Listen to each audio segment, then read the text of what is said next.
دیکھوں یہ جو ایک بہت بڑی بیماری اس وقت دنیا میں پھیلی ہوئی ہے، اللہ تعالیٰ ہم سب کو اپنی حفظ و امان میں رکھے،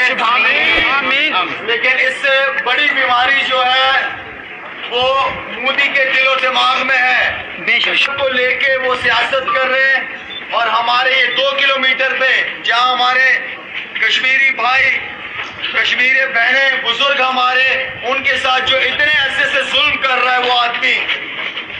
انشاءاللہ اس کو اس دنیا میں بھی جواب دینا ہوگا اور آخرت میں بھی جواب دے گا۔ مودی کو ایک بات کا پتہ ہونا چاہیے، ہے تو بڑا دلیر بننے کی کوشش کرتا ہے لیکن ہے ڈرپوک آدمی۔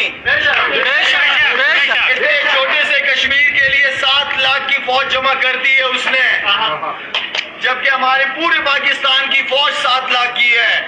لیکن پتا کہ ہماری 7 لاکھ فوج کے پیچھے 22-23 کروڑ کی فوج کھڑی ہوئی ہے پیچھے، سب اپنی فوج کے ساتھ ہیں۔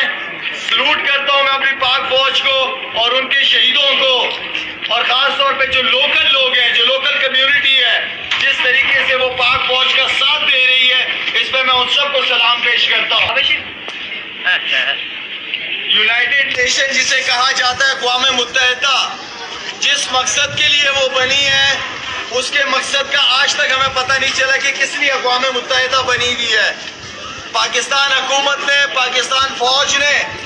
انہیں ان کی ٹیم کو یہاں پہ بلا کے بٹھایا ہے کہ آپ خود اپنی نظروں سے دیکھو کہ کون بے قصوروں کو مار رہا ہے، کون عورتوں، بچوں کو اور بزرگوں کو شہید کر رہا ہے، سویلینز کو، کہاں سے فائرز آ رہے ہیں۔ ہم نے تو ان کے چوزوں کو ہوا میں مار کے چائے پلا کے واپس بھجوایا عزت کے ساتھ۔ پسند قوم ہے ہم، پیار محبت کی زبان سمجھنے والے لوگ ہیں، لیکن اگر پیار محبت سے بات کرو گے تب۔ میں یہاں پہ آیا ہوں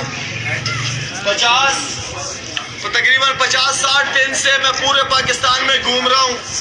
رمضان کا مہینہ بھی ہے، اور میں بہت مشکل جگہوں پہ گھوم پھر کے آ رہا ہوں۔ مجھے آپ سب سے مل کے بہت اچھا لگا ہے،